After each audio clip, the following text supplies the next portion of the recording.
আমার শহর রায়গঞ্জ নিবেদন করছে সায়নী গোল্ড এন্ড ডায়মন্ড, থানা রোড, রায়গঞ্জ।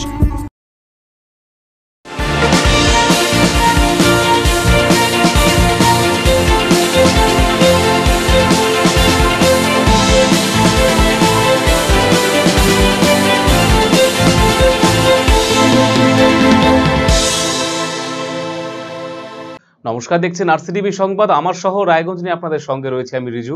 প্রথমে যে খবরের দিকে চোখ রাখবো, উচ্ছেদ অভিযান ঘিরে উত্তেজনা অব্যাহত রায়গঞ্জ থানা অন্তর্গত রূপাহার এলাকায়। 24 ঘন্টার মধ্যে ফের চলল বুলডোজার। জাতীয় সড়ক সংলগ্ন সরকারি জায়গায় গজিয়ে ওঠা ব্যবসায়িক প্রতিষ্ঠানগুলোকে শুক্রবার দুপুরে ভেঙে ফেলা হয়। বারবার পুনর্বাসন ইস্যুতে সরগরম হয়ে উঠেছে গোটা এলাকা। সাধারণ ব্যবসায়ীদের বক্তব্য, পুনর্বাসনের স্থায়ী কোনো ঘোষণা ছাড়াই উচ্ছেদ করা হচ্ছে। শুক্রবার অভিযানে গিয়ে স্থানীয় ব্যবসায়ীদের বাধার মুখে পড়তে হয় প্রশাসনকে। চলে উত্তপ্ত বাক্য বিনিময়। প্রসঙ্গত, দীর্ঘদিন আগে রায়গঞ্জের রূপাহারে জাতীয় সড়ক সংলগ্ন সরকারি জায়গা জবরদখল উচ্ছেদ করা হয়। প্রশাসন সূত্রে খবর, বেশ কিছু দোকান তারপরও রয়ে গিয়েছিল মার্কেটে। সেই সমস্ত দোকানগুলো উচ্ছেদ করতে তৎপর হয়েছে প্রশাসন। শুধু রায়গঞ্জের রূপাহার নয়, পানিশালা এবং টুঙ্গিদিঘিতেও চলেছে এই কর্মসূচি। এটা আমাদের এখন এনফোর্সমেন্ট ড্রাইভ চলছে। এনএচের উপরে যত ইলিগাল বাড়ি দোকান আছে ওগুলো আমরা এখন সরাচ্ছি। মানে লোকাল অ্যাডমিনিস্ট্রেশন, বিডিও সাহেব, এডি সাহেব আন্ডারে চলছে, পুলিশের সাপোর্টে চলছে। কোথায় কোথায় করছে এখন আপাতত রূপাহার করছি। রূপাহার থেকে আপনার পানিশালা, আবার পরবর্তীকালে হবে আপনার টুঙ্গিদিঘিতে হবে। কন্টিনিউস হবে যতক্ষণ সার্কুলার আসে ওয়েস্ট বেঙ্গল গভর্নমেন্টের। এখানে খালি করার জন্য যত মানে এনএচের উপর যত খালি লাইন আছে, আমাদের পিলার আছে, অতটুকু খালি হচ্ছে। যেটা পেন্ডিং ছিল ওইটা আমরা কাজটা করলাম। আবার আগে তারপর যাবো, বাইপাস যাবো, রায়গঞ্জ বাইপাস যত আছে এনক্রোচমেন্ট ওগুলো সব ক্লিয়ার করবো আমরা। না, এটা আপনার অনলি এনএচের উপরে, বাইপাস থেকে নিয়ে দালকোলা অবধি। এই জায়গাটাতে অ্যাকচুয়ালি কি হবে যে খালি করা এখানে হবে, এখানে আপনার প্ল্যান্টেশন হবে। সাইবার প্রতারণা ক্রমশই সারা দেশে ভয়ঙ্কর আকার ধারণ করছে। কখনো একটা ফোন কলে খালি হয়ে যাচ্ছে অ্যাকাউন্ট, আবার কখনো আপনার নামে ভুয়ো ব্যাংক অ্যাকাউন্ট তৈরি করতে চলছে লক্ষ লক্ষ টাকার আর্থিক প্রতারণা। এনসিপিআর এর তথ্য অনুযায়ী আমাদের দেশে 2024 সালে মে মাসে প্রতিদিন গড়ে 7,000টি সাইবার প্রতারণার অভিযোগ নথিভুক্ত হয়েছে, যা 2021 থেকে 23 সালের তুলনায় 60.9% বৃদ্ধি পেয়েছে। সেই অভিযোগের মধ্যে 85% অনলাইনে আর্থিক প্রতারণা এবং জালিয়াতি। এই সমস্ত প্রতারণা থেকে কিভাবে মুক্তি পাবেন সাধারণ মানুষ, তা নিয়ে শুক্রবার রায়গঞ্জ পলিটেকনিক কলেজে একটি আলোচনা চক্র এবং সচেতনতামূলক কর্মসূচি গ্রহণ করা হয়। কর্মসূচিতে প্রধান অতিথি হিসেবে উপস্থিত ছিলেন কলকাতা হাইকোর্টের আইনজীবী অনিরুদ্ধ ঘোষ। সাইবার প্রতারণা থেকে সকলের মুক্তি পেতে সবসময় সতর্ক থাকা উচিত বলে জানিয়েছেন তিনি। একমাত্র সচেতনতাই এর থেকে নিস্তার পাওয়ার পথ। পাশাপাশি সাইবার প্রতারণার শিকার হওয়ার পর কিভাবে আইনি সহায়তা মিলবে তা নিয়েও এদিন বিস্তারিত আলোচনা করা হয়। হ্যাঁ, আমাদের যে গেস্ট আছেন মিস্টার অনিরুদ্ধ ঘোষ, যাকে আমরা পেয়েছি আর কি আজকে, তো উনি আমাদেরকে বিভিন্ন cyber security related, cyber crime related, bank fraud, deep fake, যে ডিফারেন্ট যে সাইবার ক্রাইমগুলো আছে সেগুলো তো আমরা কী করে আমরা অ্যাওয়ার থাকতে পারি ব্যাপারগুলো সম্পর্কে, সেই সব বিষয়গুলো আমরা জানার জন্যই, প্লাস আমাদের যারা স্টুডেন্ট আছে তারা অ্যাওয়ার থাকার জন্যই আমরা আজকে প্রোগ্রামটা অ্যারেঞ্জ করেছি। আজকে প্রোগ্রামটা যেটা হচ্ছে cyber awareness as well as হচ্ছে আপনার সাইবার ল সম্পর্কিত, আমাদের কোর্টে এবং থানাতে কীভাবে কাজ হয়, ব্যাংক থেকে টাকা বেরিয়ে গেলে কোথায় কীভাবে কমপ্লেন করতে হবে।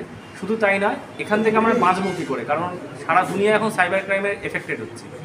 এটার উপরই একটা আলোচনা চক্র এবং হচ্ছে সচেতন করা যাতে কেস কম হয়। নিস্তার পাওয়াটা খুব মুশকিল, সত্যি কথা যদি বলেন, নিস্তার পাওয়াটা খুব মুশকিল।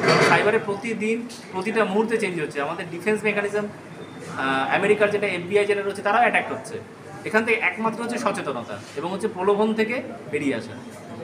এর বাইরে আর কিছু কিন্তু বাঁচার উপায় নেই। আইন বা পুলিশ বা আমাদের ইনফ্রাস্ট্রাকচার কিন্তু এই অর্থে কিছু নেই। চেষ্টা চলছে, কিন্তু সময় লাগবে। তাদেরকে প্র্যাকটিক্যাল যে সমস্যাগুলো দেখছি হচ্ছে, সেখান থেকে কীভাবে কমপ্লেন করতে হবে, কোথায় গেলে টাকাটা ফেরত পাওয়া যাবে, সেগুলো অ্যাওয়ার করা। সেখান থেকে ভবিষ্যতে আসবে, এটা একদিনে নয়, এটা গ্র্যাজুয়াল প্রসেসে এগোবে।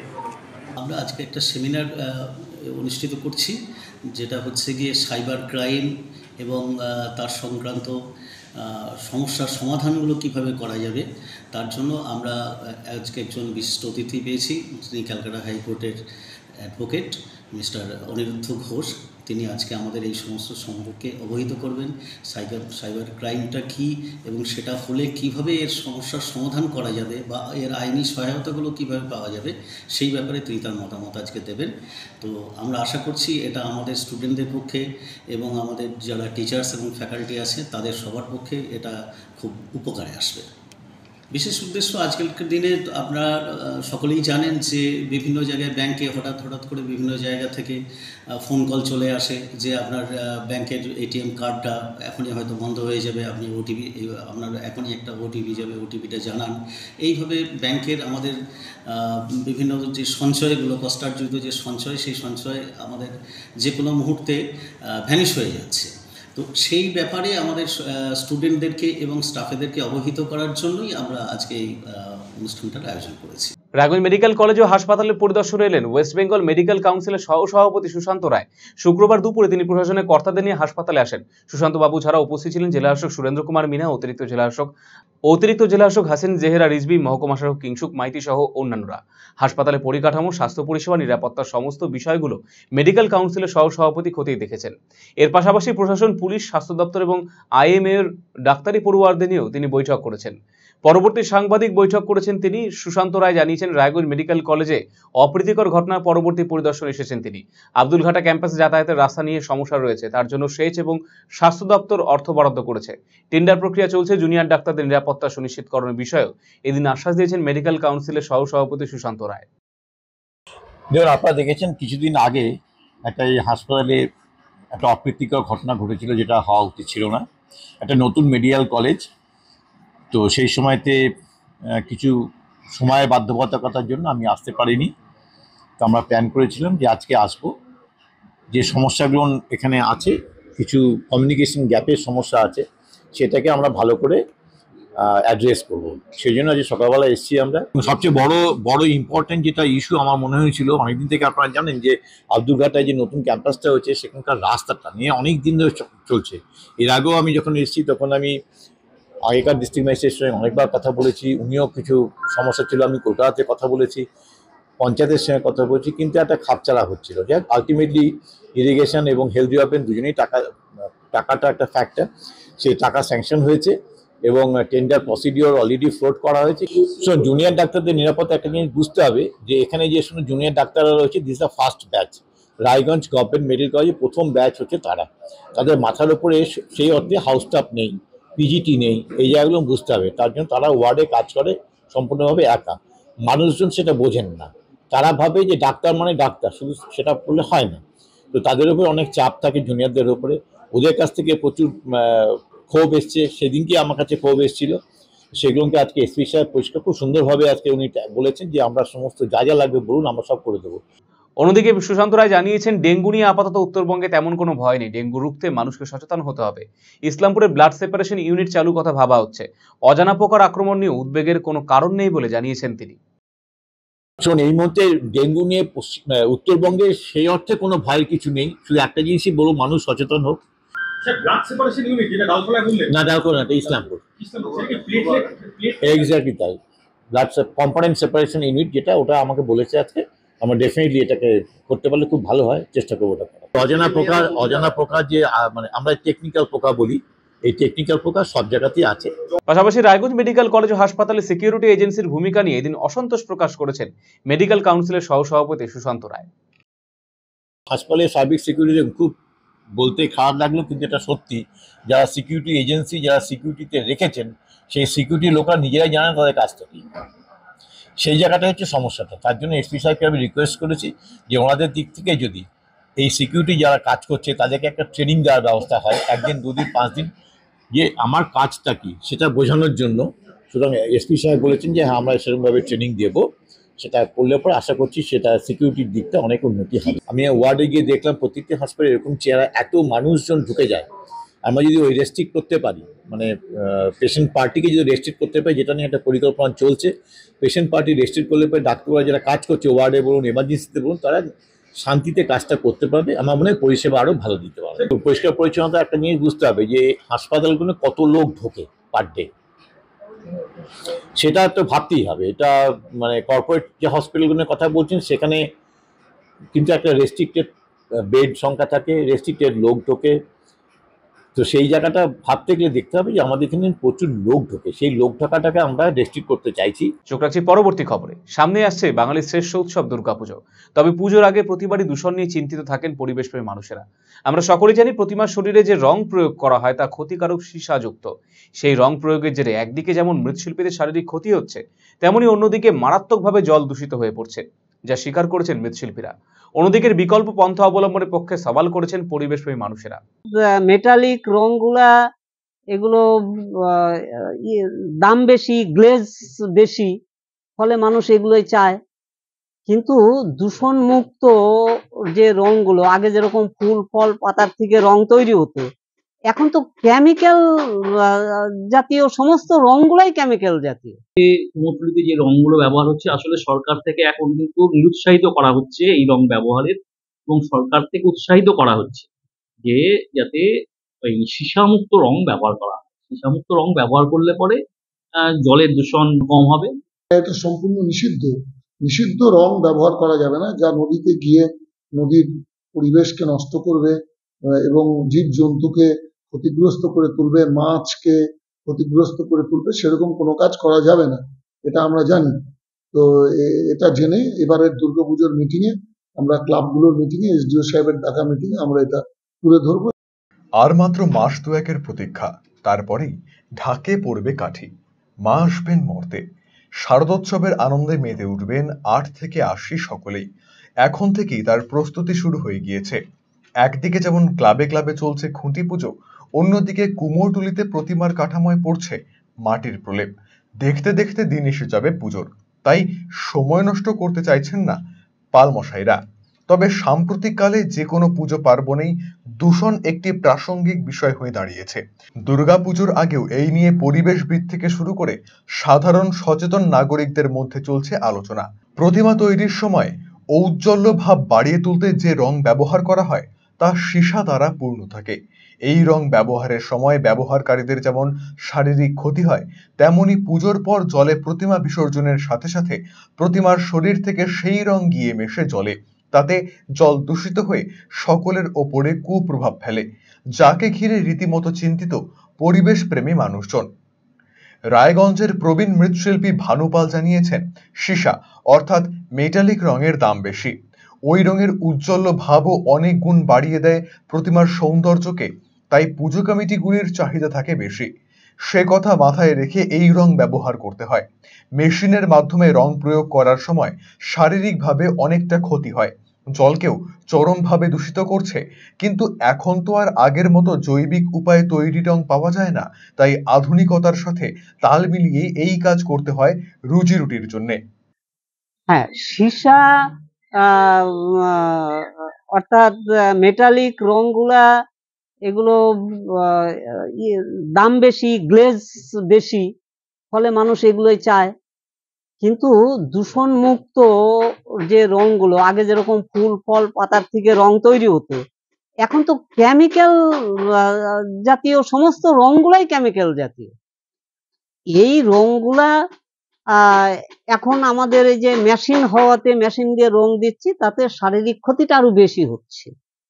এটার থেকে মুক্তি পেতে গেলে তারপরে জল দূষণটা বেশি হয়, এই যে সীসা জাতীয় রং বা ডিস্টেম্পার জাতীয় রং। কিন্তু আমাদের উপায় নাই, তো আধুনিক যুগের সঙ্গে আমাদের তাল মিলাতে হবে। মানুষ গ্লেজ চায়, তো গ্লেজটা করতে হলে তো এই আধুনিক যে উপায়ে যে রংগুলা তৈরি হচ্ছে সেইগুলোই ব্যবহার করতে হয় আমাদের। কারণ স্রোতবিহীন মানে বদ্ধ জল হয়ে গেছে। স্রোত যদি থাকতো, গভীরতা যদি থাকতো, তাহলে তো জলটা পাস হয়ে চলে যেত, কিন্তু এখন তো সেটা হয় না। বের হয়ে আসার উপায়টা, এর থেকে বের হয়ে আসতে হলে এই যে আধুনিক রঙই ব্যবহার করতে হবে, কিন্তু আমাদের একটু সচেতন হওয়া দরকার। সেটা হচ্ছে যে আমরা যাতে মাস্ক অবশ্যই পরে রং গুলো যখন দেই প্রতিমার গায়ে, মাস্ক অবশ্যই পরা উচিত প্রত্যেকটা শিল্পী যারা রঙের কাজ করে। রায়গঞ্জ কুলিক নদী বিশেষজ্ঞ অভিজিৎ দত্ত জানিয়েছেন, সীসাযুক্ত রং ব্যবহারের ফলে মারাত্মক দূষণ ঘটছে। পুজো কমিটিগুলিকে এই বিষয়ে ভাবতে হবে। সরকারিভাবে সীসামুক্ত রং ব্যবহারে উৎসাহ দেওয়া হচ্ছে। সীসামুক্ত রং ব্যবহার করলে সকলেরই ভালো। এর পাশাপাশি প্রতিমা বিসর্জনের সাথে সাথেই যাতে প্রতিমার কাঠামোগুলিকে জল থেকে তোলার ব্যবস্থা করা হয়, সেদিকে প্রশাসনকেও সক্রিয় হতে হবে বলে মনে করছেন অভিজিৎ বাবু। হ্যাঁ, সীসামুক্ত রং নিয়ে দূষণ হচ্ছে, এটা সত্যি কথাই। পাশাপাশি মানে যারা পুজো কমিটিগুলোর সঙ্গে যুক্ত তাদেরকেও কিন্তু ভাবতে হবে যে কুমোরটুলিতে যে প্রতিমাগুলোকে তারা অর্ডার দিচ্ছে, সেক্ষেত্রে তাদের বাজেটটাকে একটু বাড়িয়ে যাতে কুমোরটুলির যারা মানুষ, যারা এই প্রতিমার সারা বৎসরের তাদের যে আয়, সেই আয়ের দিকে তাকিয়ে থাকে, সেটাও যাতে তাদের হয়, তাদের রুটি-রুজির যাতে সংস্থান হয়, সেটাও দেখতে হবে।